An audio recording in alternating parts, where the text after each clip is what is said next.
Salut à tous les amis, j'espère que vous allez bien. On se retrouve aujourd'hui pour une nouvelle vidéo. Dans cette vidéo, nous allons évoquer des sujets de prolongation de contrat. Donc on va évoquer les joueurs dont ces prolongations de contrat font évidemment question. Pas mal d'articles dans la presse, donc on va évoquer principalement ce sujet-là. On commence avec tout d'abord les 3 joueurs issus de la Masia, Pau Cubarsí, Marc Bernal et évidemment Hector Fort.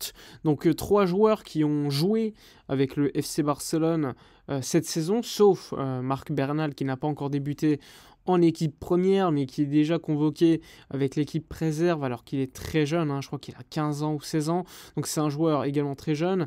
Le Barça a comme volonté de prolonger ces 3 joueurs. Il faut savoir que le Barça ne peut pas prolonger les joueurs de moins de 18 ans avec un contrat supérieur à 3 ans. Donc l'objectif, un petit peu comme Lamine Yamal d'ailleurs, il y a déjà un accord entre le Barça et Lamine Yamal pour prolonger dès qu'il aura 18 ans pour un contrat de 5 ans. Donc un petit peu comme il a été fait avec Lamine, le Barça, cette fois-ci, veut attendre que le joueur a 18 ans et ensuite prolonger. Donc Cubarsí, Marc Bernal qui lui devrait prolonger pour 3 ans seulement et beaucoup plus tard lorsqu'il aura 18 ans prolonger pour 5 ans comme Lamine Yamal, et Hector Fort lorsqu'ils auront 18 ans. Les prolongés de 5 ans est l'objectif clair du Barça. Il faut savoir qu'un joueur comme Cubarsí a prolongé il y a quelques mois seulement. Donc il n'avait pas encore eu ce protagonisme en équipe première, ça avait été très compliqué de le prolonger, il faut le savoir, puisque Manchester City notamment le voulait. Aujourd'hui, il a débuté en équipe première. Eh bien, imaginez tous les clubs qui sont venus toquer à la porte du joueur, sachant qu'en plus de cela, la clause libératoire de Cubarsí, elle est d'à peu près 13-14 millions d'euros. C'est dire l'opportunité de marché que ça peut représenter pour des clubs, notamment en Première Ligue. Alors, l'objectif du Barça, c'est de prolonger ces 3 joueurs, comme je vous l'ai dit. Il y a déjà eu des conversations entre l'entourage de Cubarsí et le Barça, sachant qu'à ce moment-là, bien Cubarsí n'avait pas encore eu le protagonisme qu'il a aujourd'hui en équipe première. Donc, si le Barça veut le prolonger, il faudra augmenter un petit peu l'offre, même si l'offre, attention, je tiens à le préciser, elle n'est pas énorme. Ça reste des salaires largement logiques par rapport au statut de Cubarsí. Et donc, le Barça prépare déjà une offre pour le joueur. Comme ça, dès qu'il a 18 ans, hop, il prolonge automatiquement pour 5 ans. Donc ça, c'est clairement l'objectif du Barça. Évidemment, Cubarsí, il est dans son club formateur, club de rêve. Donc on lui laisse directement une place en équipe première, à l'instar de Lamine Yamal, évidemment qu'il va prolonger son contrat, sauf vraiment grosse surprise. Donc il est prévu qu'il prolonge, tout comme Marc Bernal qui représente un petit peu l'avenir pour le Barça au poste de numéro 6. Il est présenté comme le plus gros talent du centre de formation derrière Lamine Yamal et quelques autres très rares. Donc ça reste quand même un prospect très intéressant qu'il faudra suivre. Il doit néanmoins se renforcer physiquement, mais en termes de talent, il est supérieur aux autres dans sa catégorie d'âge. Mais encore une fois, être bon dans sa catégorie d'âge et être bon au niveau professionnel, c'est 2 choses différentes.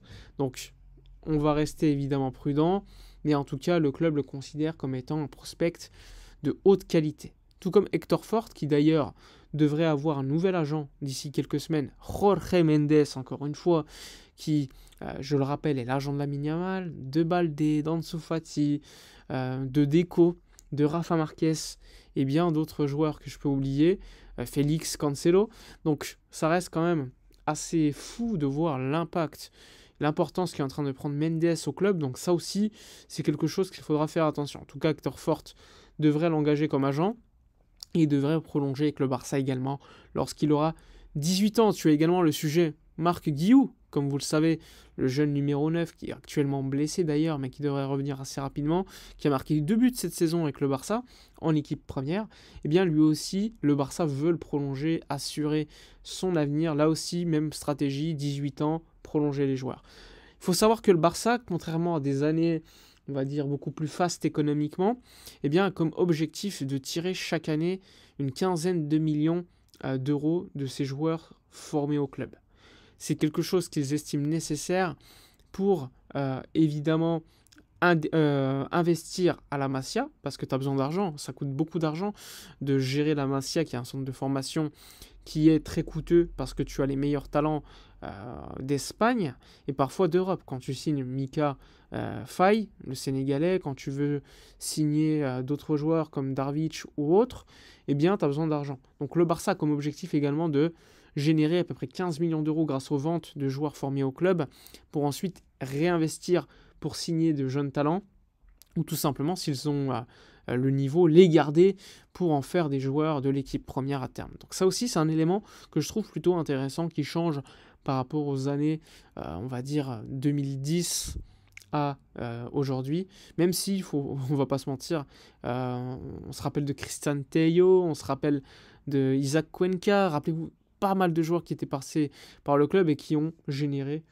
0 € au Barça, alors que c'est des joueurs formés au club et qu'il y avait quand même une sacrée cote à un moment donné. Donc des deals comme Deulofeu ou comme Carles Perez qu'on a pu faire, je trouve ça très intéressant, et le continuer avec des joueurs qu'on estime pas bons, pas suffisamment bons pour le Barça, mais bons pour d'autres équipes, ça serait plutôt bien. Toujours, évidemment, choisir le bon moment pour vendre ces joueurs formés au club, sachant qu'ils ne perceront pas au club. Ça peut être difficile à accepter, mais c'est important économiquement pour le club de prendre des bonnes décisions. Vendre des joueurs qui ne réussiront pas, alors qu'ils ont été suffisamment, on va dire, mis en avant par le club auparavant. Ce qui peut créer des frustrations du côté des supporters, mais le club doit gérer, et s'ils estiment qu'un joueur n'est pas prêt pour l'équipe première, eh bien, le vendre. Voilà pour les sujets les plus importants de prolongation. Évidemment, tu as les sujets Gavi, Pedri, Araujo, Frenkie de Jong que j'ai déjà évoqués hier. Donc ça va être des sujets très très brûlants. De Jong, Araujo, je pense que ça va être les deux sujets les plus brûlants de l'été, puisque Deco veut les prolonger. Mais il y a des intérêts de clubs européens très intéressés, sachant que De Jong a un gros salaire. Est-ce qu'il va accepter une baisse de salaire compliquée? Araujo intéresse beaucoup. Est-ce que le club va être poussé entre guillemets à le vendre pour générer la plus-value comptable et investir sur des joueurs qu'il y a, par exemple Koubarsi, Mika Faye, etc. Là aussi, un vrai sujet qu'il faudra suivre. Hier, on a également évoqué beaucoup dans la presse le cas du coach, mais pas beaucoup de nouveautés, que ce soit Hansi Flick, je vous ai évoqué hier le sujet en vidéo. Évidemment, Rafa Marquez, c'est un nom qui revient beaucoup dans la presse, puisque Mendes, puisque coach de l'équipe B, Laporta, il aime beaucoup, on va dire, mettre en avant les coachs de l'équipe B qui deviennent ensuite coach de l'équipe première, comme il avait fait, et notamment avec Pep Guardiola. Donc il y a certaine musique qui est en train de se jouer à Barcelone concernant Marquez. Évidemment, je l'estime pas prêt. Ce serait vraiment grave pour le club d'avoir Marquez, sachant que Mendes est son agent et qu'il a suffisamment de pouvoir comme ça. Et je pense qu'il faut un coach de renommée, un coach qui a de l'expérience, qui sait gérer un vestiaire. Et pour moi, Marquez ne serait pas l'homme. Voilà pour toutes les informations. On verra bien ce qui va se passer. Le choix n'a pas été fait, attention.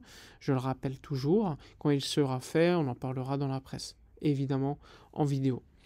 N'hésitez pas à liker, comme d'habitude. Commentez, partagez, donnez votre avis. Moi, je vous dis à la prochaine, et d'ici là, comme d'habitude, portez-vous bien.